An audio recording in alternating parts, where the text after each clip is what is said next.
माँ, आपको चोरी करते शर्म नहीं आई? माला जी रसोई घर में अपने पति सौरभ के लिए चाय बनाने जा रही थीं। तभी डोरबेल बजी और वो दरवाजा खोलने चली गईं। जब दरवाजा खोला तो सामने बेटे और बहू खड़े थे। माला जी उनको देखकर थोड़ा सा आश्चर्यचकित हुई। बेटे और बहू ने नमस्ते कहा तो उन्होंने जवाब देते दरवाजे से हट उनको अंदर आने को बोला। वो पति के कमरे में गईं। अनुरोग और निया आए हैं। माला जी कमरे में घुसते हुए पति सौरभ जी से कहा। सौरभ जी ने अखबार चेहरे से हटाकर पत्नी की तरफ देखा। थोड़ा गुस्से से पूछा, वो लोग क्यों आए हैं? उनका क्या है यहाँ? थोड़ी तल्खी से बोले, आता हूँ बाहर। क्यों गुस्सा हो रहे हो? जाने दो, आपके बेटे बहू। और अभी आगे पति से कुछ कहती कि सौरभ जी ने ठोक दिया। बस करो माला, कितना सब्र करोगी? कभी तो जुबान से कुछ कह दिया करो। किस मिट्टी की बनी हो? सौरभ जी बाहर आए तो ड्राइंग रूम में अनुराग और निया उनके बेटे और बहू बैठे हुए थे।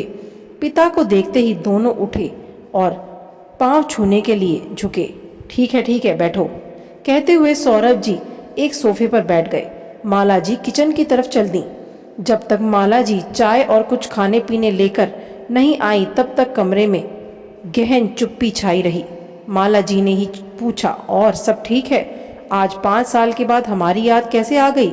अनुराग ने पहले माँ की तरफ देखा, फिर पापा की तरफ देखा और बोला, याद तो मम्मा बहुत दिनों से आ रही थी, पर हिम्मत आज ही कर पाया हूँ आपके सामने आने की।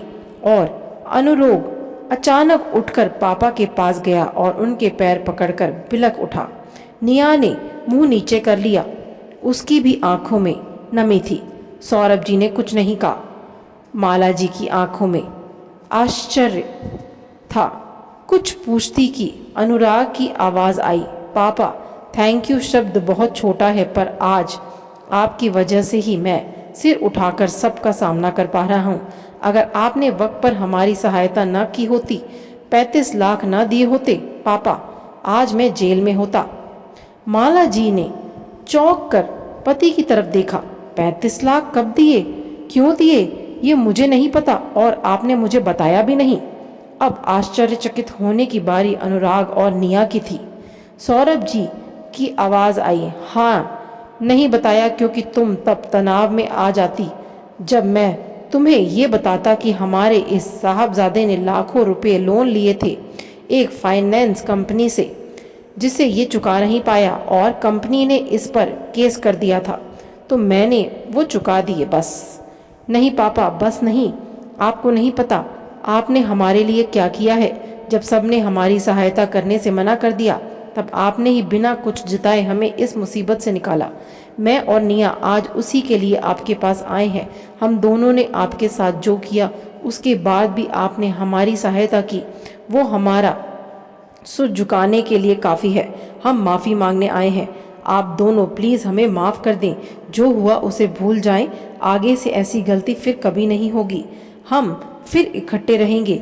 आपको शिकायत का कोई मौका नहीं मिलेगा। हम सौरभ जी ने हाथ उठाकर अनुराग को इशारा किया। नहीं, माफ़ तो मैं तुम्हें मरते दम तक नहीं करूँगा। तुमने मुझे कुछ कहा होता तो शायद मैं सह भी लेता, पर तुमने और तुम्हारी बीवी ने अपनी इस माँ पर सोने के कंगन की चोरी का ही इल्ज़ाम लगा दिया। तुम भूल गए तुम्हारी इसी माँ ने तुम्हारी बुआ के लिए अपना सारा सोना तुम्हारे दादी के हाथ में रख दिया था कि घर की इज्जत का सवाल है। सोना तो जिंदगी में कभी भी बन जाएगा, पर आपकी पगड़ी में उछलने नहीं दूंगी। खुद नौकरी करते हुए भी कभी पैसे का मोह नहीं। तुम्हारी पढ़ाई लिखाई, तुम्हारे कैरियर को बनाने में के लिए उसने क्या क्या ना किया, मुझसे पूछो। और तुमने अपनी माँ को ही चोर बना दिया। तुम्हारी बीवी ने तुम्हारी माँ की अलमारी की तलाशी तक ले ली और तुम उसका साथ भी दे रहे थे। तलाशी में तुम्हें एक बार भी विरोध नहीं किया। इसका अर्थ तो ये था कि तुम्हें भी यही लगता था कि तुम्हारी माँ ऐसा कर सकती है। और बाद में वो कंगन इसी निया की अलमारी के नीचे से मिले तो बड़े आराम से कह दिया, सॉरी, कभी कभी ऐसा हो जाता है। तो बरखुरदार, वो माँ थी तुम्हारी, तुमने ऐसा सोचा भी कैसे? तुमने तो वही किया जो तुम्हारी पत्नी ने करवाया। तुम्हारी पत्नी तो किसी और के पेट की थी, लेकिन तुम तो हमारे अपने थे ना। माँ को रुस्वा करने में तुमने कोई कसर नहीं छोड़ी। ये बात तो मैं ऊपर जाने पर भी नहीं भूलूंगा, और माफ़ी तो बहुत दूर की बात है। मैं तो तुम दोनों की शक्ल भी नहीं देखना चाहता, साथ रहना तो बहुत दूर की बात है। आज मुझे मेरा ईश्वर भी आकर कहेगा ना कि इन्हें माफ़ कर दो, तो मैं उसे भी मना कर दूंगा। इस देवी का अपमान मेरे स्वाभिमान पर एक चोट है।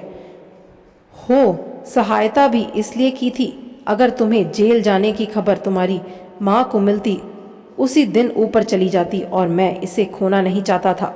वो सब मैंने तुम्हारे लिए नहीं, अपने लिए ही किया था। हाँ, अगर तुम्हारी माँ तुमसे मिलना जुलना चाहती है, तुमसे रिश्ता रखना चाहती है, तो ना मैंने पहले मना किया था और ना ही अब करूँगा। फैसला उसका है, कोई दबाव नहीं है, पर मुझसे तो तुम दोबारा जुड़ने की उम्मीद मत ही करना। कहते हुए सौरभ जी उठकर घर से बाहर निकल गए।